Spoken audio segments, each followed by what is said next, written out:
بسم اللہ الرحمن الرحیم۔ تمام سننے اور دیکھنے والوں کو میرا السلام علیکم۔ میں امید کرتی ہوں آپ سب لوگ خیر عافیت سے ہوں گے، اور میری دعا ہے اللہ تعالیٰ آپ سب لوگوں کو اپنی حفظ و امان میں رکھے، آمین۔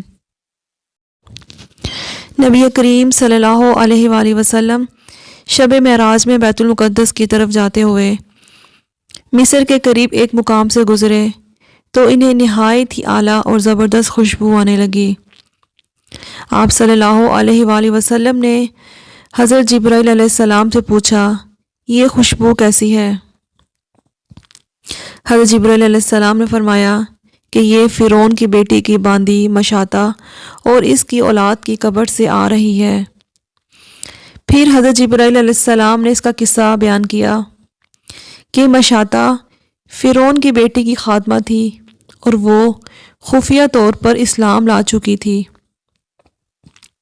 ایک دن فرعون کی لڑکی کو کنگھی کرتے ہوئے اس کے ہاتھ سے اتفاقاً کنگھی نیچے گر گئی، اور وہ جب اسے اٹھانے لگی تو اس کی زبان سے بے ساختہ بسم اللہ نکل گیا۔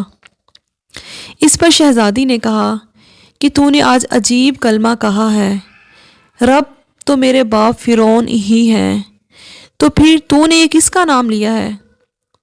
اس نے جواب دیا، فرعون رب نہیں بلکہ رب وہ اللہ ہے جو مجھے، تجھے اور خود فرعون کو بھی روزی دیتا ہے۔ شہزادی نے کہا، اچھا تو میرے باپ کے سوا کسی اور کو اپنا رب مانتی ہے؟ اس نے جواب دیا، ہاں، میرا، تیرا اور تیرے باپ سب کا رب اللہ تعالیٰ ہی ہے۔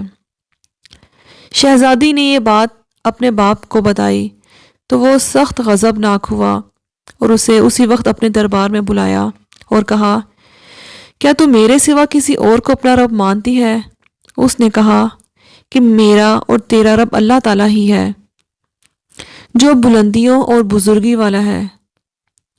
فرعون نے اسی وقت حکم دیا کہ تانبے کی جو گائے بنی ہوئی ہے اس کو خوب تپایا جائے، اور جب وہ بالکل آگ جیسی ہو جائے تو اس کے بچوں کو ایک ایک کر کے اس میں ڈالا جائے، آخر میں خود اسے بھی اس میں ڈال دیا جائے۔ چنانچہ جب وہ گرم کی گئی اور آگ جیسی ہو گئی تو فرعون نے حکم دیا کہ اس کے بچے کو ایک ایک کر کے اس میں ڈالنا شروع کر دیا جائے۔ اس نے کہا، بادشاہ، میری آپ سے ایک درخواست ہے اور وہ منظور کی جائے، وہ یہ کہ میری اور میرے بچوں کی ان ہڈیاں ایک ہی جگہ پر ڈال دینا۔ فرعون نے کہا، اچھا، تیرے کچھ حقوق ہمارے ذمہ ہیں، اس لیے میں یہ بات منظور کرتا ہوں۔ اس کی دونوں بچیاں اس کی آنکھوں کے سامنے اس میں ڈال دی گئیں اور وہ فوراً جل کے راکھ ہو گئیں۔ پھر سب سے چھوٹے کی باری آئی جو ماں کی چھاتی سے لگا ہوا دودھ پی رہا تھا۔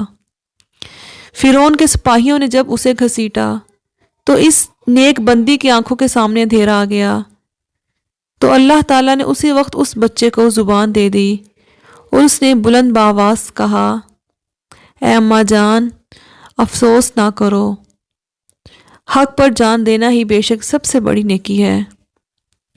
چنانچہ انہیں صبر آ گیا، اس بچے کو بھی آگ میں ڈال دیا گیا اور آخر میں ان کی ماں کو بھی اسی آگ میں جلا کر مار دیا گیا۔ یہ خوشبو کی مہکیں اسی کے جنتی محل سے آ رہی ہیں۔ سبحان اللہ۔